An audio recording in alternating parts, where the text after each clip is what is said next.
Well,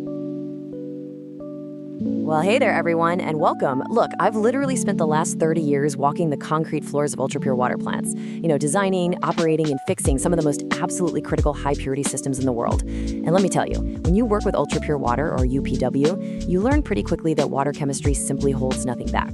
Today, we're going to look at one of the most frustrating but honestly kind of fascinating failures you'll ever encounter in a UPW plant. We're talking about the sudden and rapid exhaustion of a mixed-bed ion exchanger.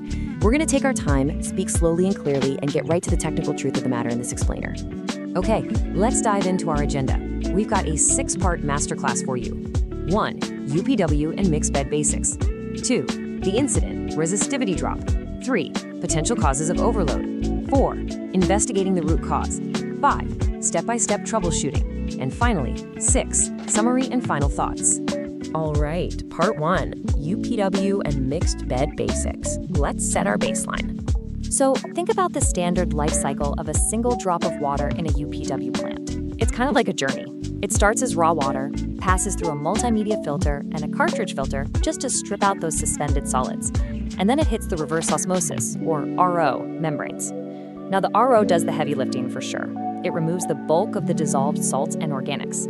But, RO isn't perfect.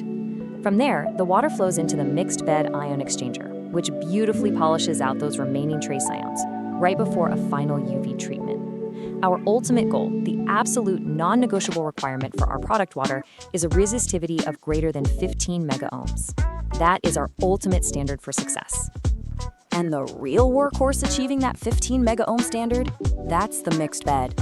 A mixed bed unit is essentially this big pressure vessel that contains an intimate, tightly packed mixture of strong acid cation resin in the hydrogen form and strong base anion resin in the hydroxyl form. And because these resins are mixed together so thoroughly, they act like thousands of individual cation and anion units stacked right in series. Any acid produced by the cation resin is just immediately neutralized by the adjacent anion resin. It's a brilliant design, really. It drastically reduces what we operators call slip, meaning virtually no sodium or silica escapes the bed. It operates flawlessly, until, of course, it doesn't. Moving right along to part 2, the incident. Resistivity drop. Okay, picture this. You're out on the plant floor, it's, a typical Tuesday morning. The system was just regenerated a few days ago, everything's humming along. But suddenly, the alarms go off. Your product water resistivity, which should be rock solid at over 15 megaohms, just abruptly tanks below 10 megaohms. Guys, this is a severe failure. In a healthy plant, a freshly regenerated mixed bed should run for weeks, sometimes literally months, depending on the load. So exhausting after just a couple of days, that means your anion exchange resin has been completely, totally saturated by something massive. Which brings us to part 3, potential causes of overload. Based on the symptoms, specifically that super rapid exhaustion of the anion resin, our primary suspect list narrows down pretty quick. First up, we could be dealing with exceptionally high carbon dioxide levels right there in the raw source water. Second, we have to look at the mechanical design of the plant. Is there an absence of a degasifier? Like, are we missing a tower or a membrane contactor right before the mixed bed? And third, we've got to check our chemical control. Is the RO feedwater pH completely unadjusted? Any single one of these, or honestly, a combination of them, could absolutely be overwhelming your system. So we have our theories, but listen, in water chemistry, making assumptions will just get you into a lot of trouble. We need hard proof. So how do we actually prove that carbon dioxide is the culprit that's causing our system to crash? Let's figure that out in part 4, investigating the root cause.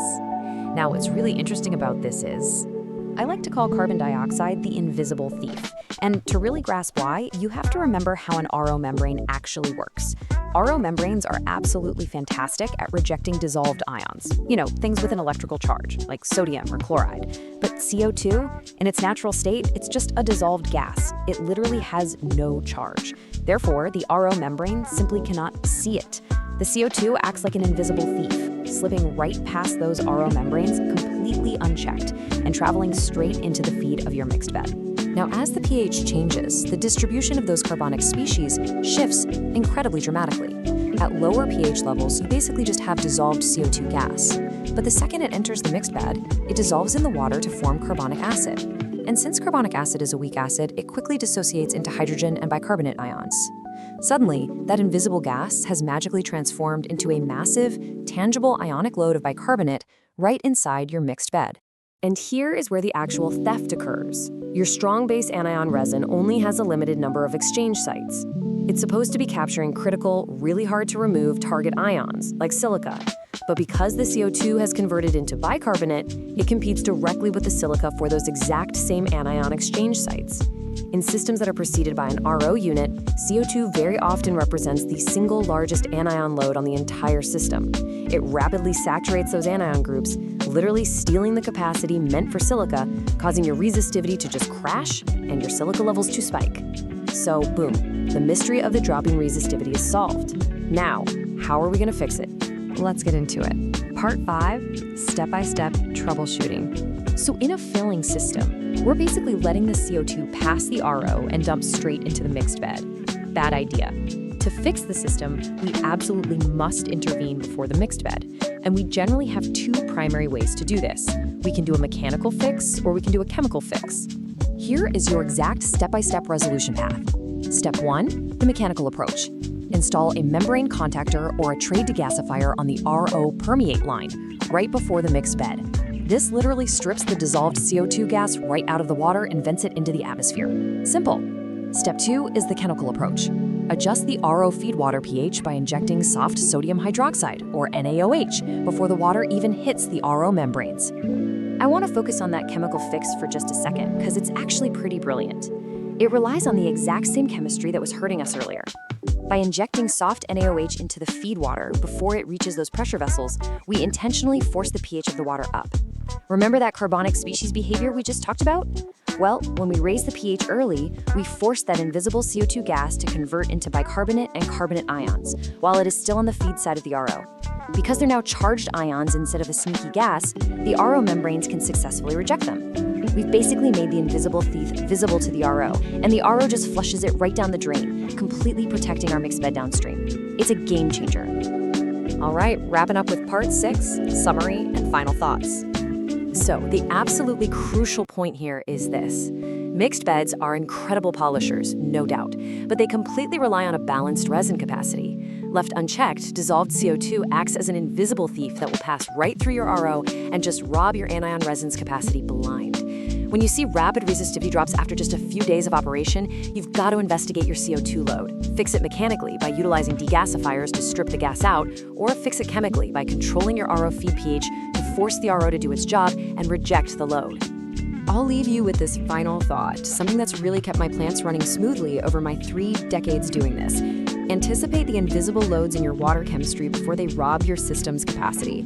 Look, don't just react to the alarms. You really need to understand the chemistry of the water you can't even see. I highly recommend you take a look at your own plant data tomorrow. Ask yourself what invisible loads might be robbing your system right now. Thank you so much for joining me on this explainer. Keep your resins clean and keep your water pure.